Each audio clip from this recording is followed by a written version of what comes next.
Assalamualaikum warahmatullahi wabarakatuh. Halo semuanya, perkenalkan nama saya Salman Alfarizi dari kelas 1E, mahasiswa Unsika, jurusan PBI, Fakultas FKIP. Nah, di sini saya ingin mereview sebuah film lagi yang berjudul The Miracle Worker yang dibuat pada yang versi 2000, tahun 2000. Film ini disutradarai oleh Nadia Tas dan diadaptasi dari kisah nyata tentang perjuangan seorang guru yang luar biasa bernama Anne Sullivan dalam mendidik seorang gadis yang buta dan tuli bernama Helen Keller.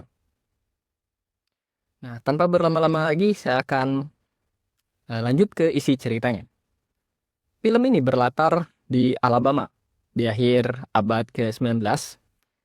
Helen Keller adalah seorang anak kecil yang menjadi buta dan tuli sejak usia sangat muda karena sebuah penyakit. Akibatnya ia tumbuh tanpa bisa berbicara atau memahami bahasa. Ia sering berperilaku kasar dan sulit dikendalikan oleh orang tuanya karena tidak tahu berkomunikasi dengan orang lain. Ibunya sangat menyayangi, tapi tidak tahu harus berbuat apa. Hingga akhirnya, seorang guru muda bernama Anne Sullivan yang juga memiliki gangguan penglihatan untuk mengajarkan Helen bagaimana berkomunikasi.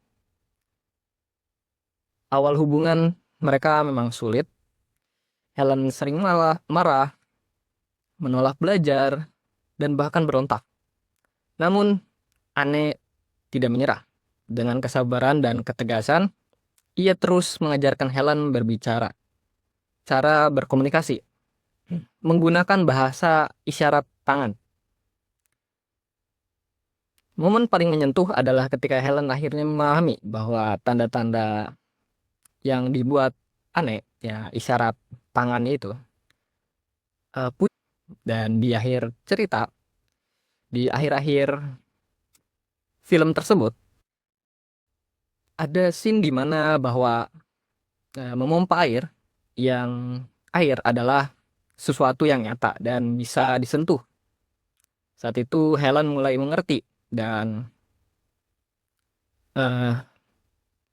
mulai bisa mengerti bahasa dan dunia di sekitarnya. Menurut saya sendiri, film ini punya pesan moral yang sangat penting. Pertama, tidak ada keterbatasan yang bisa menghentikan seseorang untuk belajar, dan berkembang. Dan yang kedua adalah seorang guru sejati tidak hanya mengajar, tetapi juga menginspirasi, menumbuhkan harapan. Dan yang terakhir, yang ketiga adalah kesabaran dan kepercayaan bisa menciptakan keajaiban. Seperti yang terjadi antara Sullivan, gurunya, seorang guru, dan Helen Keller sebagai muridnya. Itu saja dari saya. Sebagai penutup, The Miracle Worker adalah film yang sangat-sangat menyentuh dan memberi motivasi besar untuk kita semua, terutama saya, agar tidak mudah menyerah dalam menghadapi kesulitan, baik belajar, mengajar, maupun dalam hidup. Itu saja dari saya. Saya Salman Alfarizi pamit undur diri. Assalamualaikum warahmatullahi wabarakatuh.